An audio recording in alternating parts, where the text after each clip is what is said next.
Students, in today's class, we will try to elaborate what is the exact definitions of the monetized deficit. कुछ ऐसे इसको समझेंगे। किसी भी एक देश का अगर इमरजेंसी सिचुएशंस है या पैंडेमिक है, उस सिचुएशंस के अंदर प्रोडक्शंस बंद रहेगा। अगर प्रोडक्शंस बंद रहेगा तो टैक्सेशंस भी बंद रहेगा।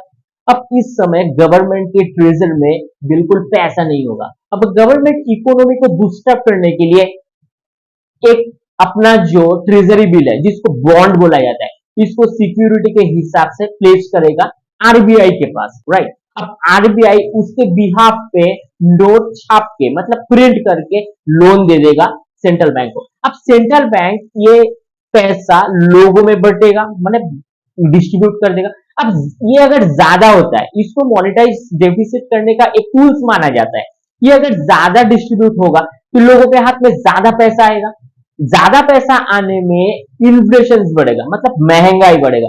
अगर इन्फ्लेशन बढ़ता है तो देश का करेंसी का जो वैल्यूएशन है वो डिवैल्यूड हो जाता है, मतलब करेंसी उसका जो पावर है थोड़ा कम हो जाता है। अब इस समय एफआईआई मतलब फॉरेन इंस्टीट्यूशनल इन्वेस्टर या FDI foreign direct investment, currency depreciate होने के कारण यहां से पैसा लेकर के बाहर किसी देशों में चला जाता है, राइट।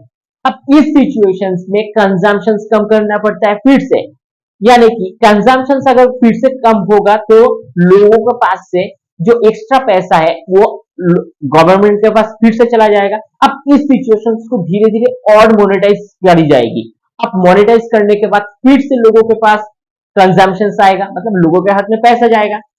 अब कंजम्पशन के बाद टैक्सेशन तो होगा। अब ये इकोनॉमिकल सर्कुलेशन मतलब सर्कल जो है फिर से मूव करेगा। अब पहले करेंसी डिवैल्यू कर रहा था, अब करेंसी एप्रिशिएट करेगा, मतलब अब जाके दोबारा foreign direct investment and foreign institutional investor जैसे कि एफआईआई वो वापस अपना पैसा को लेकर के हमारे स्टॉक मार्केट में आएंगे, हमारे इकोनॉमी में इन्वेस्ट करने के लिए, क्योंकि दोबारा से हमारी जो मॉनेटाइज डिफिट है वो बिल्कुल वायबल हो चुका था। तो ऐसे ही इसको हम लोग रिलेट कर सकते हैं। Thank you.